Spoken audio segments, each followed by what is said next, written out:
Hello and welcome to Piano Tech Radio Hour, the weekly bridge to the future of the piano tech community. I'm David Anderson. And I'm Eathan Janney. And we're here to ask great questions, and then we'll shut up and listen to some of the authorities, experts, and most outstanding personalities in our little world of pianos. So, put on your best set of headphones and let's get started. Hey everyone. How's it going? Welcome to Piano Tech Radio Hour this week. Good to see you all. Hey Carl, good to see you again. I feel like you've been out a few weeks.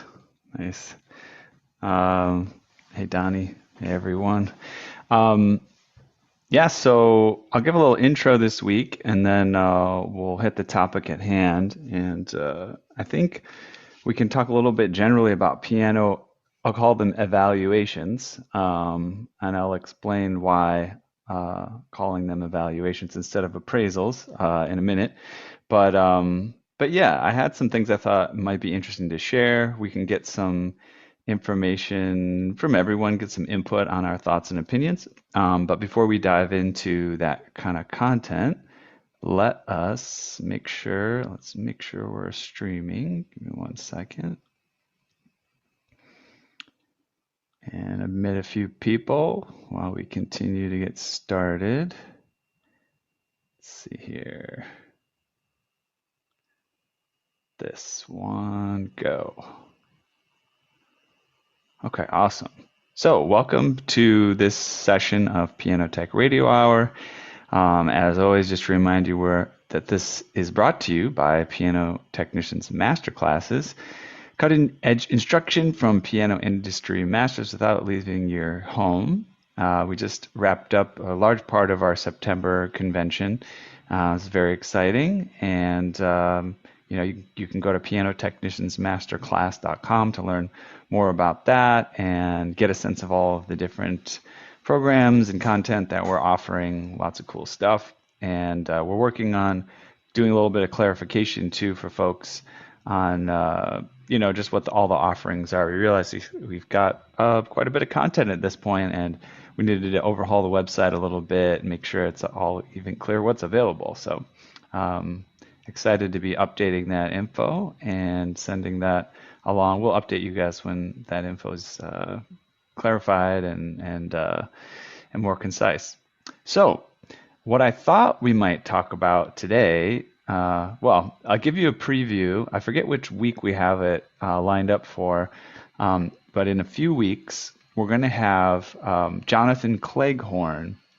And the reason that Jonathan Cleghorn is interesting is because this came up in a previous session, maybe 2 or 3 weeks ago. I think it was when we were talking about, we got on a little tangent talking about my adventures in Peru and Peruvian pianos and things like that. And I had come across this fellow who had refurbished, I believe it was a Chickering piano at his uncle's mission. They have a mission in Urubamba, Peru. And it was a Chickering with this very interesting action that you don't see a lot of called the Brown action. And so I contacted Jonathan a couple days ago, and he's open to joining us sometime soon, and he can come in and maybe dig up some photos and some content on his restoration project on the piano, that piano.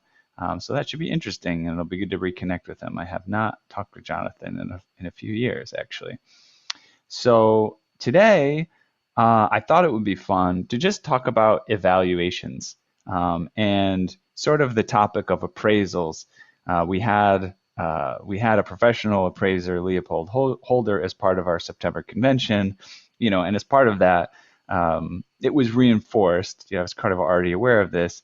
When it comes down to making quote unquote appraisals of pianos, in a sense, as far as I understood from him, like even using the word appraisal is a little bit, you're putting yourself at a little bit of risk by saying you're making an appraisal of an instrument if you don't have kind of the training and exposure to the ins and outs of what it really means to do appraisals. I'll give a little bit of brief explanation of what of my understanding from memory of that. And it's just kind of, especially when it comes out for insurance purposes, for any legal purposes, for donation purposes, any place where someone wants that value, maybe not just for their own understanding, but they want it as sort of an independent arbiter, third party opinion that they may submit as sort of fact, really. Leo even explained it as like fact at a point when he makes an appraisal, it sort of becomes a fact. And so at that point, you're going to want to either have that training as a professional appraiser, or you're going to want to be collaborating with a professional appraiser, at least upon his advisement. But we all know that, comes upon times where people just want our opinion. They want to be, hey, what do you think this piano's worth? What should I do with it? What would it cost to, get it back into shape? And what I've found is kind of an interesting approach is, and I think it's not to say that I've been good at implementing it as regularly as I'd like with myself and my team, but I think you can do an evaluation of almost every piano you visit when you're done with it. You can go over the piano, you can fill out a checklist of various items and features of the piano and their condition, and just submit it to the client as, hey, here's where you're at with your piano. Here's some things that you might be able to do to improve it. You don't necessarily have to give a number value at that point of the piano, but a lot of people are sort of ignorant as to what they could do to improve their piano. What might quote unquote be wrong with it, or malfunctioning, or things like that, or just ways to kind of tweak it and make it even better than it already is. So I thought I'd just share with you a couple of formats that I've used, and we can open it up to discussion. I think some of you probably even have even more experience than I do with this, so that's fine. You're welcome to throw in your opinions, but let me share a little bit. First, I'm going to open up some photos. We can take a look at a piano that I did an evaluation of, and we'll just take a look at the details and how I went about it. And like I said, I can show you the documentation that I submitted to the client, as well as the photos, and we can talk through it. Kind of be an interesting discussion. So let's see here. First of all, let me go ahead and I'll share with you guys this whole folder of photos. Copy the link. It's been a while since I did this evaluation, so I think it'll be fine to share this. The piano's probably been transferred ownership or something at this point. So here's a kind of a cool piano. It was an Estonia Grand Piano. I'll share the link with you guys if you want to check out the photos on your own, but I'll also share my screen. And let me I think I may even have some videos, so I'll share video and sound here. Okay, cool. So yeah, so here's a piano. Let's all just take a look at it. I haven't reviewed these photos even. I got to the folder and looked at a few of them. We could run through them and see.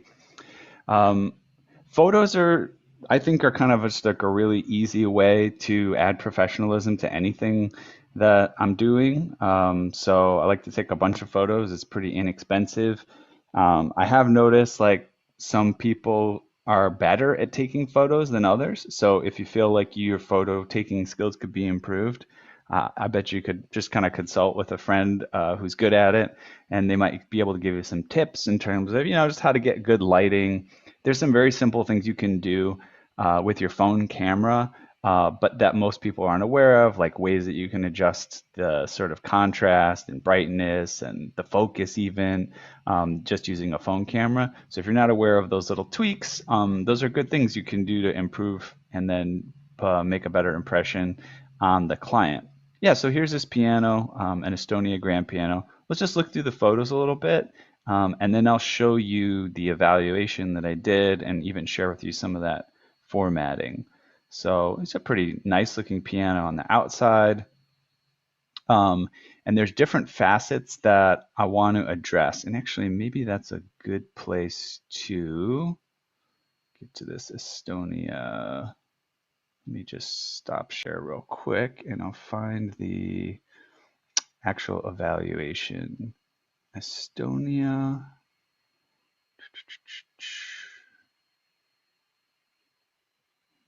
Here it is. Perfect.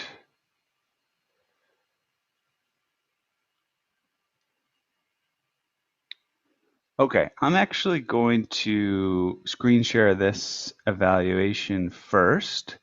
And let me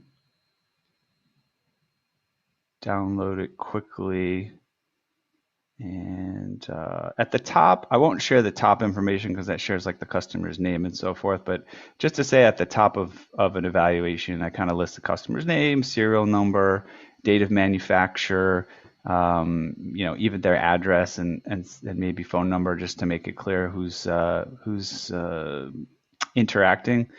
But actually, let's take a look at this sort of form that I use first, and that'll explain why I take the pictures that I take. All right. Okay. So I kind of break it down into categories. So first, I definitely want to put like the cabinet type at the top there, and I just get as explicit as I can. And then I have ratings. I give myself a rating scale, and just for the sake of putting some sort of metrics on it, I say, if I gave it a 1, yeah, your piano's trash, right? It's probably something you should probably get rid of or find some other use for. 5 might be usable, so you're sort of an intermediate level, and I'll reserve ratings of 10 for something that's perfect or near new. And then I break things into categories. So category 1 would be belly, and I would incorporate various subcategories in that, including soundboard, bridges, pin block, bass strings, treble strings, and plate. And then action, and I would incorporate keys, action parts, hammers, dampers, pedal, lyre, and then a section for tone, a section about the case, a section about the bench, and then we'll dive into it a little bit deeper. Again, this at this point, I think I called it an appraisal, but I think at this point in time, I would have just called it an evaluation or maybe an estimate or something that's a little bit less official. But I think it's still fair to give people an opinion, right? You could call it an opinion, something like that. So once I have this format, that helps me take the photos that I take. So I'll make sure I'll take some photos of the soundboard, take some photos of the bridges, take some photos of the pin block, bass strings, treble strings, plate. Make sure I take pictures of the keys. Maybe I get a chance to open up the piano and take pictures of the action parts, hammers, dampers, pedal lyre, stuff like that. Of course, the tone, I'm not going to take any pictures there. The case, I can take a bunch of pictures, and the bench, I'm going to have the capability to take a bunch of pictures. So let's go back and I'll share the pictures so then you get the rationale of why I took the pictures I took. Just give me 1 second here. Make sure that's open. All right, cool. All right, so one thing that I think of when I'm taking these photos is, yeah, maybe somebody is selling this piano, and I'm going to hand over these photos to them, so they actually might like to use some of them, for sales purposes. So great, I'll hand them off, make sure they're good pictures, make sure they're thorough, and then not only do they have the evaluation, but they got something they could include to share with potential buyers, post online, stuff like that. So you can see I've got some nice views of the piano. Try to take some from the left, some from the right, some from the front. As I mentioned, we're going to talk about the pins. Take a picture of the pins. Talk about bass strings and treble strings. Take pictures of those items. Here, I see some rust on the strings, right? So that might be something I'm going to make comments about. So I'll take a detail on that. And then, I'm going to talk about the soundboard. Here's some pictures of the soundboard. I'm getting enough focus that I can see there's dust on there because I'm going to bring that up in the evaluation. This is not just about, the physical functionality of the piano, but, some things you could do to improve it. So if I have a picture like this, they can really get a sense that there's some dust on that soundboard, then me making a recommendation to dust it off is a lot easier to make with these photos as evidence.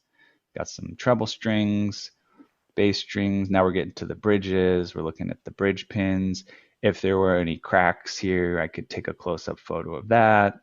And then with this particular piano, actually, I believe I took these close-ups because there were some keys that were sort of sticking. If you can see that this black key was a little bit low. I forget what the cause of that. Maybe like a key lead that had been a little bit corroded and was sticking on the next key or something like that. But just want to get a close-up view of that. That's an issue with the functionality. Yeah, and you can see even here, I would depress the key and it would stay down. So that's good information. Looks like that happened to one of the white keys as well. Taking a picture of dampers and bass strings. These might be, I don't know if those were the two keys that had the issue. And then actually I even grabbed a video, I think, of some malfunction. Could take a quick look at that.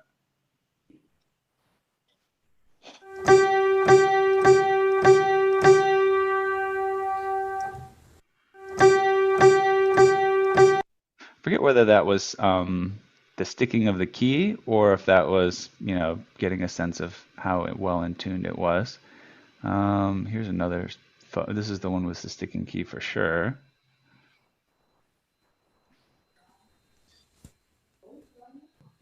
Easy enough, just so it's not a still, so it's really clear that that's something that just stays down. Then I took some pictures of the underbelly of the piano. You might see some issues there. This is all looking pretty clean and neat and everything's okay. There's the pedal lyre. As I said, we can make some comments about that and, get some thorough pictures of the entire case because we might make comments about scratches or scuffs or nicks or things like that. So we got pictures of the legs, sides of the piano. Kind of any details where you might have issues, take close-ups of those things, get the piano open and closed. It looks like there's a little bit of like a little nick or a scratch here on the piano, get a close-up of that. Here's another blemish on the piano, some sort of thing. And then I got in there, I opened it up, I took pictures of the action. Here's the bench, as I said, that's an important component. This is actually just issues of the top, just close-ups of the top of the piano. There were a few like small scratches and stuff like that, but just getting a really good sense of the piano and try to cover all of those details of the things that might be important. So now, what did I do with that information? Let's go back to the actual full evaluation. Let's see here, where is that? Here we go. And I'll share that with you all. Let's see here, there it is. Okay, cool. So what I do is I go through each of these things and I make a rating of it. So soundboard, bridges, pin block, bass strings, treble strings, plate. You could see the ratings I gave, 9, 9, 9, 7, 7, 10. Instead of making an individual comment on each of these within this belly category, I just sort of make a general overview and try to address basically all of the things that I mentioned. The soundboard and bridges are in excellent condition. A light cleaning is advised. Cleaning cost approximately $100. The pin block has a good torque for the age of the piano. Bass and treble strings have some areas of corrosion and tarnish but are usable. Light cleaning for the strings is recommended. Again, this is many years ago. These are just arbitrary costs at this point. But basically, I've actually added a feature to these evaluations, which I'll explain later. And that is when you get to these areas of concern, you actually might want to give 3 levels of service where you could say, maybe one thing would be to, one idea would be to clean the soundboard and strings. Yes. Somebody talking? No. I think we just have someone's mic got put on. One idea might be to clean the soundboard and strings, and that might be one price. And maybe one idea would be to replace all of the strings entirely, and that's another price.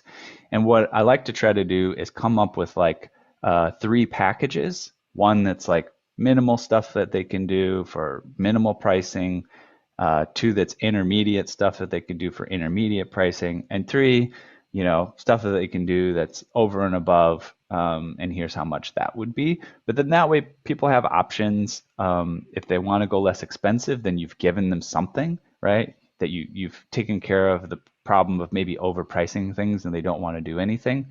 And when you give them the higher priced option, then you account for, you're underestimating, right? Or underpricing things. If they really want to go for something special and you didn't know it, then you don't lose that opportunity by just saying, hey, we're just gonna do something quick and easy, and then they don't know that these other options are available. And so then in the action, I did something similar here, and then make some comments about each of the things, and basically just try to explain why the ratings are what they are. Keys and dampers, pedals are in good shape. Action is sluggish and needs cleaning and lubrication. Despite sluggishness, superficial inspection show the action parts to be in good condition. Minor regulation may be in order. Hammer felt is in good condition and only shows very light wear. Minor hammer filing and voicing could improve tone. Okay, so overall tone of the piano, that's its own category. Piano has good tone for its age and conditioning. See above for details on strings and hammers. Probably nowadays, just having listened a little bit to that piano, this is where I could recommend some voicing or something, right? And I could recommend different levels of voicing. I'll just go through and I'll do some needling. I'll go through and I'll do some lacquering and needling. I'll go through and do some filing, right? And those are different levels of how much detail I'm going to put into, improving the tone of the piano. This particular evaluation was mostly because they were thinking of selling it.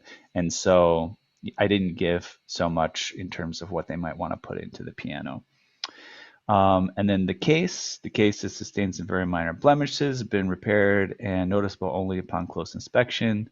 Case wood is split and worn in some very inconspicuous places, such as the corner of the back leg, the very bottom edge of the right front of the case. A few minor rubber cushions are missing that cushion the fall board as it changes position. Finish repair on the order of 500 to 1,000 is applicable but not recommended. And again, just explaining why not a 10, right? If it's a 10, you can just say, hey, it's new, like new condition, fine. But anytime I make a lower rating than a 10, I want to rationalize that. And then in this case, the bench seemed like it was in pretty pro condition. And so then I gave an idea of what the new replacement value would be if the piano was basically in perfect condition, a reconditioned value if you were to do some improvements to the piano, estimated repair costs, and then as is value, which is basically, if you take into account it's not perfect, right? What is as is value? And I recommended some pricing options here, not recommended less to sell this piano for less than $3,000, maximum likely for sale by owner price, and then like a suggested sales price. So how did I come across these numbers? And this is actually something interesting that we talked about with Leo Holder when it came to when he, again, does more official appraisals. What he does is he develops a really good relationship with the dealers so that he can actually go in and have like really honest conversations with them about their perceived value of different instruments. And that's basically exactly what I did here. I called a bunch of piano stores. I said, hey, here's this piano that I got. What do you think? And because I had all the pictures, I could send them photos even, right? And then if they're willing, they could get back to me and say, oh yeah, like here's what I think. And I would say that if it's actually a relatively valuable piano, like one they might want to actually have, they'll actually even say how much would they buy it for. It's usually going to be a pretty low price, right? Comparatively low to potentially what somebody could get for sale by owner, and definitely a lot lower than what they would sell it for, right? Because they might even put some repairs into it or just want to make a profit. So they'll give opinions on what they would pay for it because maybe they want it and they want to at least put an offer out there. And then sometimes they'll even give you an idea of how much they would sell it for. Oh, if this piano was on my showroom floor, here's how much I wouldn't take less than XYZ for that piano. Um, and then um, and then if they're feeling really generous, they might even give you a little bit of an idea of what somebody might be able to get for it if they did it for sale by owner. And so here, I actually just went ahead and went in. I just kept it anonymous as to which dealers I talked to, but I went ahead and gave the customer an overview of what those conversations actually went like. I took notes when I took those conversations, and then I just gave a summary here. So here's my reference number one. The dealer confirmed that the piano's date of manufacture is circa 1987 or 88. I have passed along the serial number to them, and I also, checked with these sort of blue book for pianos. Um, he mentioned the piano was made before the fall of the Soviet Union and concluded that quality could be lower. So that was interesting. I didn't know that before I talked to him, and that might be a factor with Estonia pianos. He said the Estonia brand of today is nothing like the Estonia brand of late 1980s. He said that $10,000 would be a high price for this piano and that $3,000 to $5,000 would be a reasonable price. So there you go with, not recommended less than $3,000. Number two, this dealer did not claim to be an expert in Estonia pianos. That probably just meant when I talked to him, he literally said that, well, I'm not an expert in Estonias. And then he just went on to give his opinion. However, expressed some interest in the possibility of purchasing in the range of $3,000 to $5,000. So that's interesting. So two different dealers gave that range and possibly a few thousand more. So again, that's coming from a dealer. So that means that maybe if a dealer would offer that amount of dollars for purchase, then you can pretty certain they'd sell it for more. And if you did it for sale by owner, then you could probably sell it by more. Number three, this dealer deals in new Estonia pianos. Okay, so that's cool. It gives them a little bit of authority here. They had a 5'6" used Estonia Grand from the year 2000. It was gently used by one person locally, aesthetically in excellent condition, and had sat in a living room and played only very gently for years. Their asking price was $17,900. And then I don't know, I forget whether I actually talked to this person or not. So I either didn't talk to them, but I sort of just looked, online or found some ads for what they were doing, or maybe I actually talked to them and they told me that they had that piano for sale. So that gives me a sense of some price ranging there, and that might help me decide, some of these maximum values if it was like new in like perfect condition. The dealer was, and then number four, this dealer was unsure of the piano's value. He noted that an Estonia on eBay listed for $14,500, however, was skeptical for the price and noted there were no offers. The eBay piano is a newer model, 190 manufactured in 2004. He noted that he has a used walnut polished finished Estonia piano with a player system. His asking price is $17,000, and the piano has a warranty. He noted that the player system adds about $5,000 to the value. He said a fair estimate of this piano's worth is $6,000 to $8,000. So I just found this process interesting because, I was intimidated at first maybe of giving number values just of my own opinion. But once I talked to a handful of folks that, deal in pianos often, we started to center around some numbers that seem to be relatively consistent. And then I was pretty thorough here. I think a minimum of 3 would be good for references, but it looks like I went in to get like 5, 6, 7 here. Here are some things I just did online. So maybe actually these were people I all talked to all of them. Number 5, online. Crazy choice, I know, but we are considering purchasing either a used Estonia 190, purchased new in 2009, or a brand new Yamaha GC1M. The dealer is asking $18,500 for the Yamaha, could potentially be further negotiated, and we were probably looking at $15,000. We have a Yamaha P22 upright. Both sellers are willing to take with a $4,500 credit towards sale. So then just, scouring the internet for some chit chat about scuttlebutt about what people are thinking about in terms of pricing. Here's another reference online, Blue Book of Pianos, L190 6'3" satin and polished ebony, 51,200. That would be a new piano.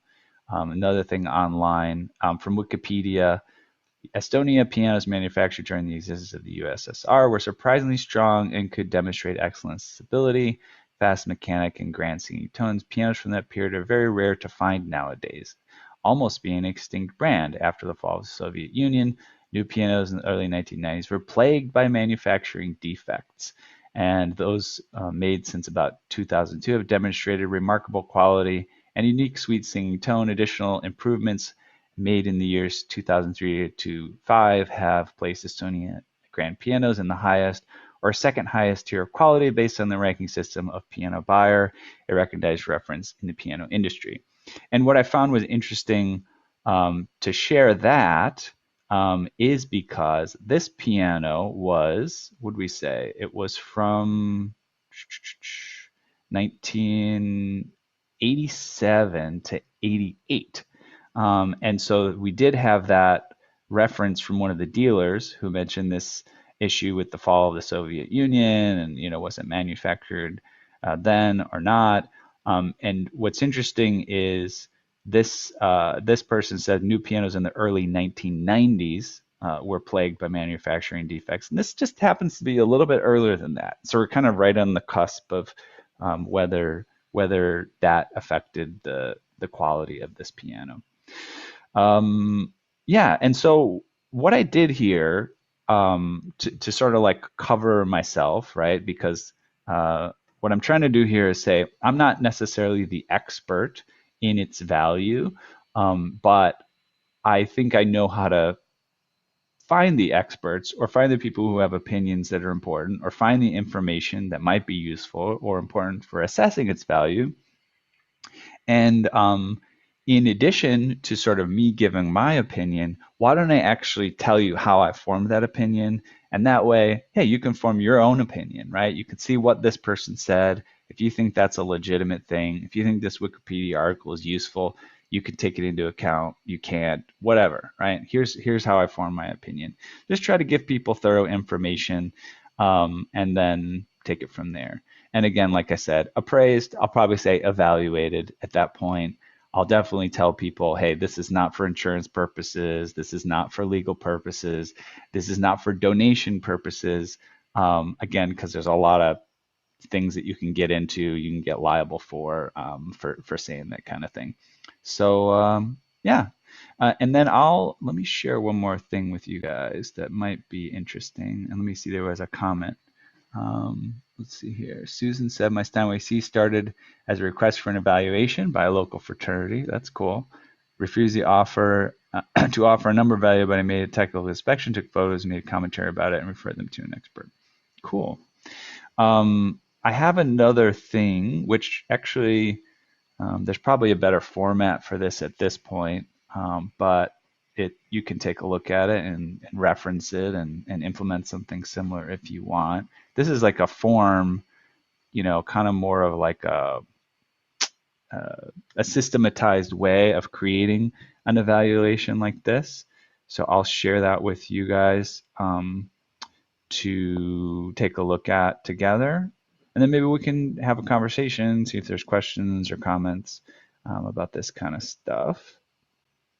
Okay, so I created this form, and there's better formats at this point, but it was sufficed for the time that I created it, was a few years ago, so that I could just be on my phone, and go step by step through the necessary criteria, even fill in the blanks, and then even have something that sort of outputs and prints out, easy to send along to the client, and they can take a look at. Client name, date of reviewing it, brand, model, serial number, year, color, finish. I could even update this form to have like drop downs of different choices, just to make it easy for myself. And then, yeah, each one of these items on the list, I can make a rating, make the comments, and then this is what I was talking about. give a description of a basic. This is more for offering people further services. Like they own the piano, they're not necessarily selling it. And again, this is the kind of thing where if you feel like it's worth your time, you could do this after every single appointment, or at least after appointments with new clients, right? Or after an appointment with someone who, you haven't done this for in a while, and they might find it useful. Let's see here, was a comment came in. Is Piano Buyer connected to Larry Fine? Yes. And have you used Larry as a source? Piano Buyer definitely is connected to Larry Fine. Larry started the piano book, and that was popular for a long time. And then I think just as things became more digital, he created Piano Buyer and the online resource, and created that whole brand to sort of take his reputation as a resource for piano, sort of an independent resource for piano information. And he started to include electronic keyboards and all kinds of stuff under that brand as well. Do I use him as a source? I personally wouldn't use Larry as a source, like to give him a call to ask him about pianos. And that would just be because I think he'd probably get tired of me calling him personally to ask those type of questions. If I called him, I would ask him about something, I don't know, more broad, and that he might have more personal interest in, so that it felt like it was a two-way exchange. But the one thing that I wanted to say that's kind of, I think, like, is easy to forget is that when you're making these calls to dealers, my first thought was, okay, I'm in New York. This is when I made this evaluation in New York. I'm going to call a few dealers in New York. What if I run out of dealers that are interested in talking to me and giving me their opinion? Then I might run out of resources, and then I won't be able to fully, finish the evaluation and have enough information.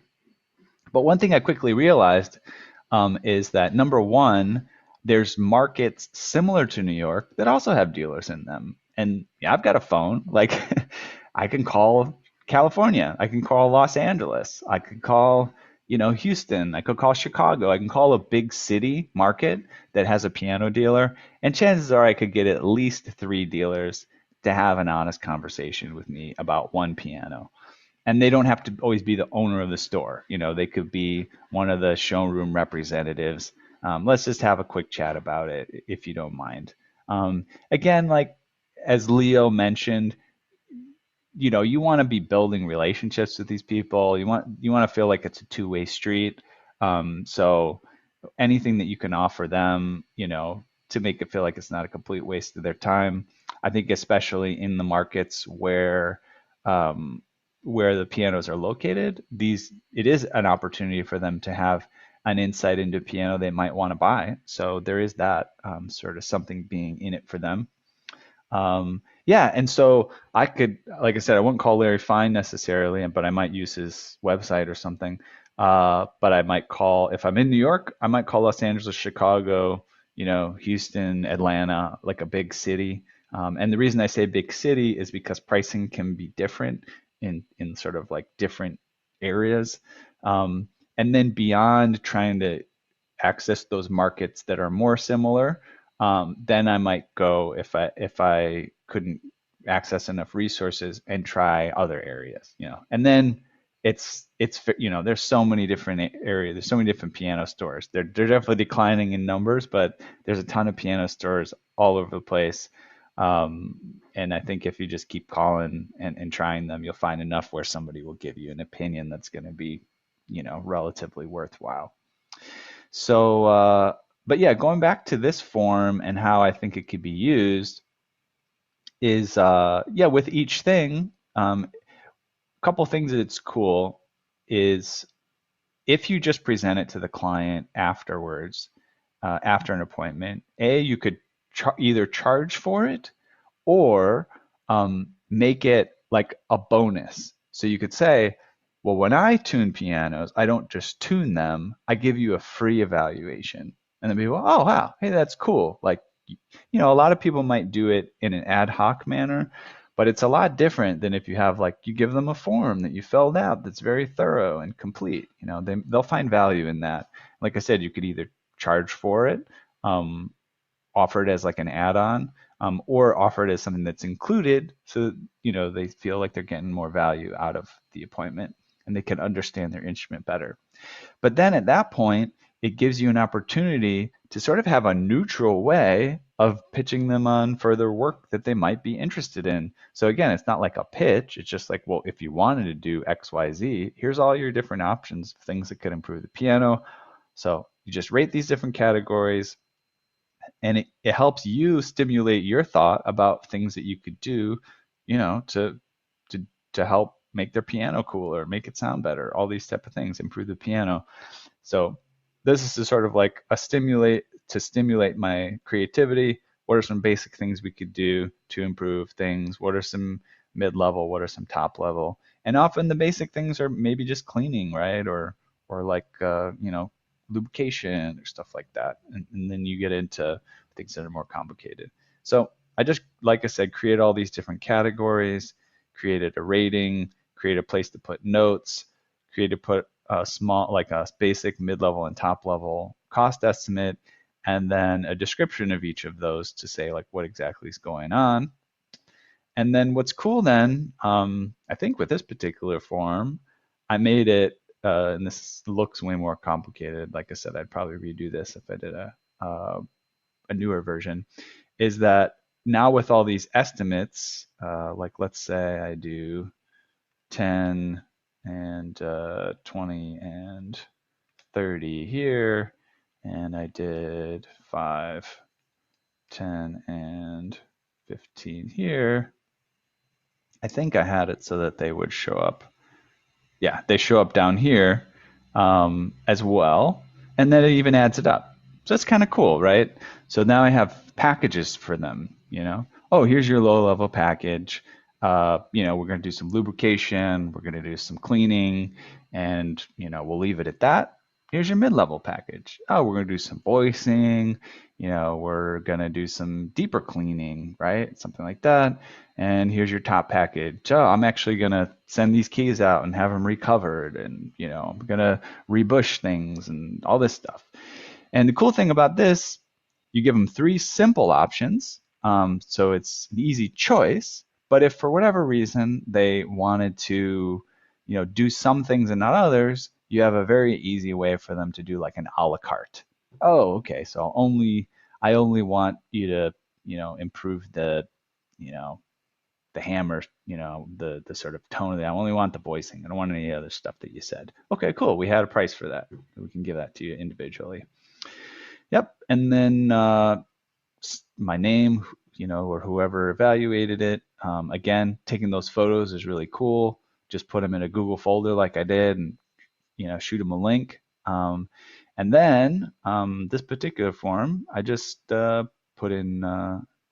It's actually designed, so I just put in their email address, and it just shoots it right off to them, right? So once I'm done with the piano, it automatically gets sent to them, and a copy gets sent to me, and then we could do it with it whatever we like. So anyways, I thought you guys might find that interesting. I'm sure we all have our ways of doing that kind of stuff. Like I said, there's people who are more expert in evaluating pianos than I am, so totally recognize that. Let's see what else we got in comments. Susan Klein, looked like the sticking bass notes in the Estonia was from hammer spacing, easy to fix. Yeah, could have been. Susan Klein, instead of listing it in the evaluation, if the owner is there, I'd prefer to just explain and fix it as I looked at everything else. Yeah, totally. If it were the sticking key, definitely could be something very simple. Just go ahead and take it there.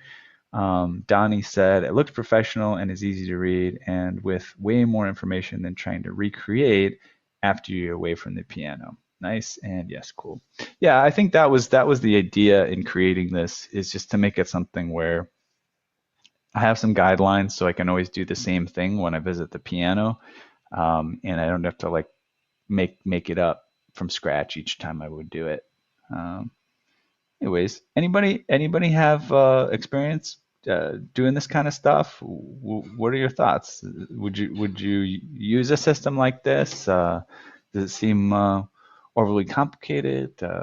Would you charge for this? Would you do it at every appointment? What are your thoughts? I want to ask Kevin. Are you willing to chit chat, Mr. Clem?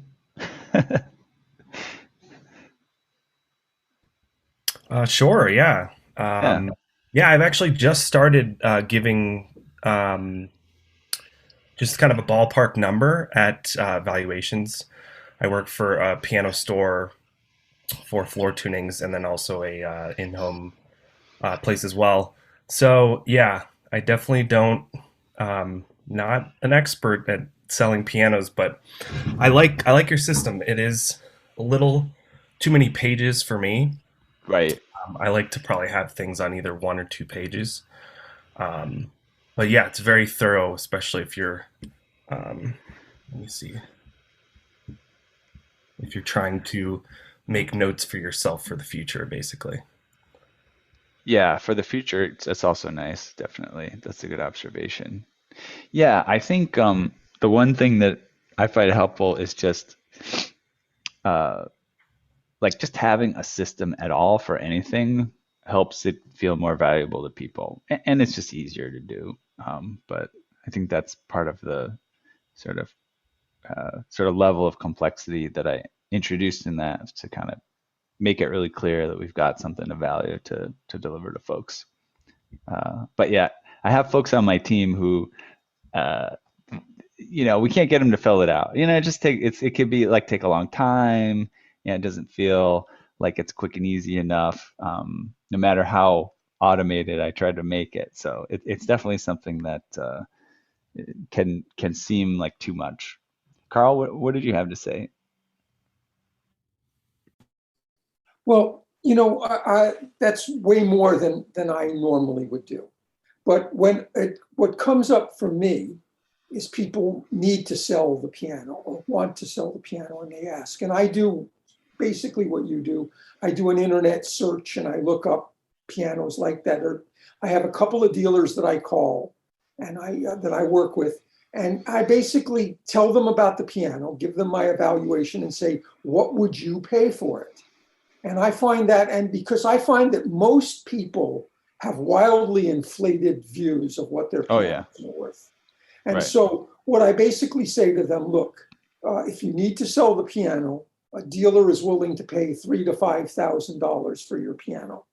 But I've done a little research, and I wouldn't share I would only share that. I mean, I talk to the dealers. I wouldn't break it out like you do. I do the same sort of conversation, but that's right, internal between me and the dealer. right, right, But I would tell them the bottom line that I've talked to a dealer or two, and they would be willing to pay somewhere between 3,000 and 5,000 for. And I say, I've looked at this piano online and I've seen them being sold for anywhere between 10 and 15,000. But realize that doesn't mean you're going to get it. And then you're going right, to have people traipsing through your house. So the wholesale price is a more realistic price. And I leave hmm it at that. right, And certainly for the last 10 years, I no longer do insurance or tax appraisals. I mean, I used to do that all the time, but right. now I wouldn't touch it with a 10-foot pole.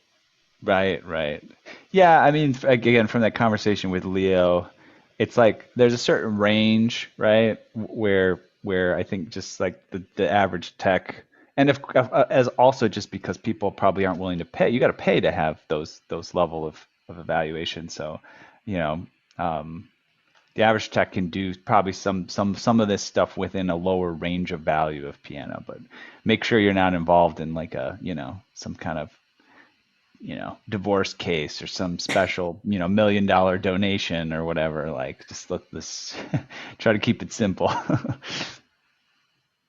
Yeah. Any other comments or thoughts on the sort of evaluation process? How about just the aspect of it of like giving people ideas of what you can do to kind of improve the piano? Does anybody have like a habit of something that you always do at the end of an appointment that always ensures that you're at least offering them, options of ways to improve things? Doesn't seem like it. Nobody's chomping at the bit. And these things are hard. What I've noticed, is that a lot of these things can be useful in theory, but a little bit hard to implement. This particular format, I've used it, more often than not in these cases where I need to do this stuff, and it's especially useful because I have it on hand. I could always just run to it if somebody says, "Hey, I need an evaluation." Oh, okay, cool. Here's my form. I'll just fill it out. But like the idea of doing it after lots of appointments, maybe it hasn't always happened. Jim Kelly, what do you say? You said send a private note. I have an evaluation form to list issues. There is value in having a record on paper, and I put notes on my copy of invoices when someone wants an idea of the piano's value for insurance, donation. Oh, when somebody wants an idea of the piano's value for insurance donation, I use a professional appraiser in Maryland. Too many legal issues today. People overvalue the piano. One lady had a basket case, Steinway and Sons, but insisted it was worth $25,000. Yeah, I mean that's the big problem with for insurance and donations. I think people try to get away with quite a bit, and maybe they don't really feel they're getting away with it. In their mind, they're telling them, yeah, it's worth 25, but I don't think we talked about. I don't think I shared this about the session with Leo Holder. One of the things he said was when you do these official appraisals for a donation, there's this factor that he takes into account where he actually doesn't like sign off on it until it's delivered to the recipient. I forget the reasoning behind it, but basically, I think it's, this is what it is. So like, let's say I'm going to donate my piano to, the local university, or I say I am, right? So I'm going to go to an appraiser and I'm going to get like a signed legally official document from them that says, I donated my piano to the local university, and therefore I've taken this much value from my, what I own, and I've given it away for charity or whatever the tax implications are. And then, when I file my taxes, then I could take that little break or whatever happens. So, but what if I just got that evaluation filled out by the appraiser and then it just didn't happen to actually donate the piano, right? Then that's a problem because the appraiser has now given me the certificate that says that I donated a certain amount of value when I actually didn't.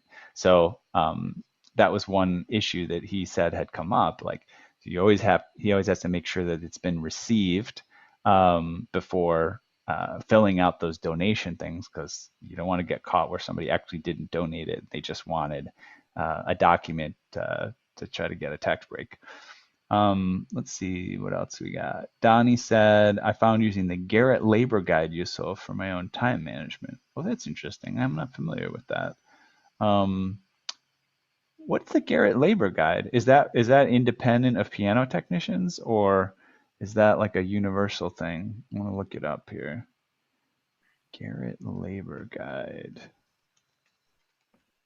Yeah. Ethan, I think it's now available from the Guild. Oh, okay. Yeah. You could always get it from him. Probably still can. Joe Garrett in Portland. Okay. Yeah, I see it online. Forumpianoworld.com. Repair labor guide, J.A. Garrett, piano forums. Oh, can someone confirm the repair guide? J.A. Garrett quotes man hours. Okay. Yeah, interesting. I might even have something like that. So it just kind of gives a general like time that it might take to do various things, and then you just sort of multiply it by your labor rate or something. Right. And it's a very minute, I mean, it's a very detailed list. Mm-hmm. And I always found that if it was taking me too long. There had to be a reason it was taking me too long. Right. In shape. Yeah, that's cool. That's a good resource. Russell said, I used to do piano evaluations, but I found the process of coming up with a value that I'm confident with every time consuming, and suppose I was not charging enough for the evaluation. Started referring all my evaluations to another tech in the area that I thought could do a better job than I do. I don't have a good mind for numbers. Yeah, I mean, that goes along with just picking what you're good at and sticking with it. But I think, again, I think as long as you're not claiming that you're an official appraiser and you're not doing it for legal purposes, I think especially in these cases, somebody just wants to sell their piano and they want an idea of it, or they want to know how they can improve the piano, and you give them a nice idea of it, or they want to buy a piano and they want to make sure they don't get a lemon. Like all these cases, it's not an official legal thing. They just want your opinion. I think it's totally okay. And I'm cool with doing it. So, and I think it's worth people paying for. I've had those really sad occasions.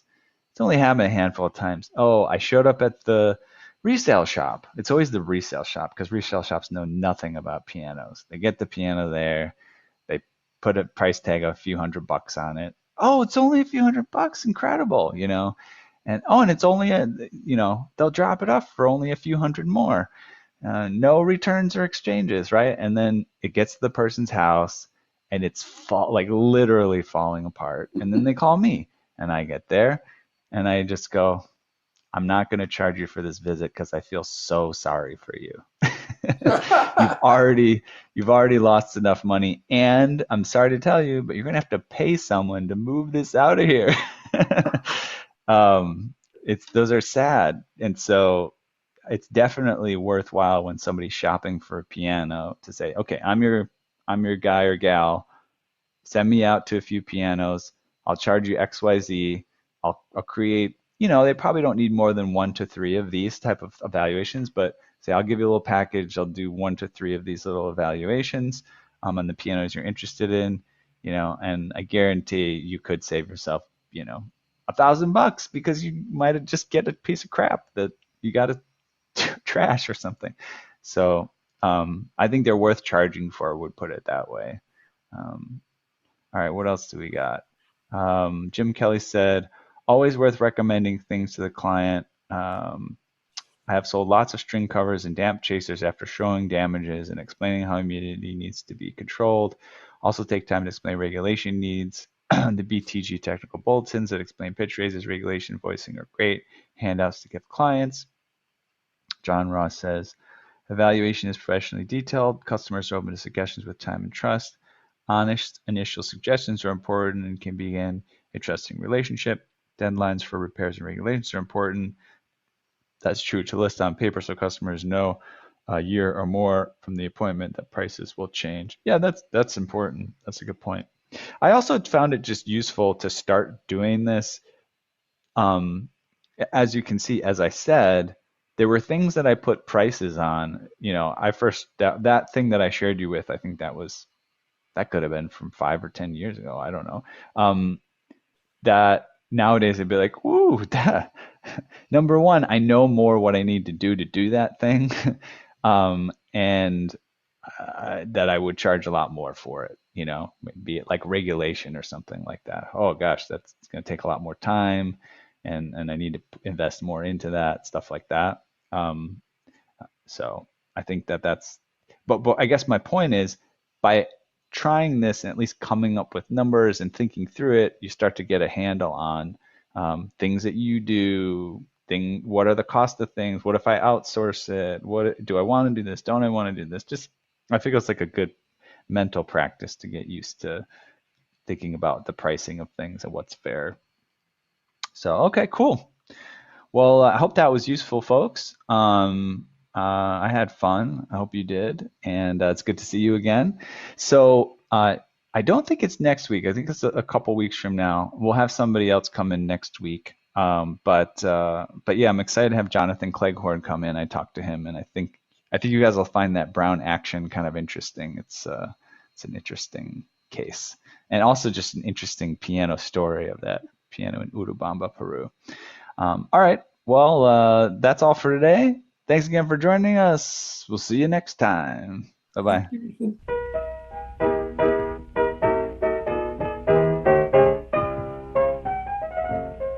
Thank you so much for giving us an hour of your time. Remember that you can catch us live online every Saturday at 2 p.m. Eastern Time. That's right.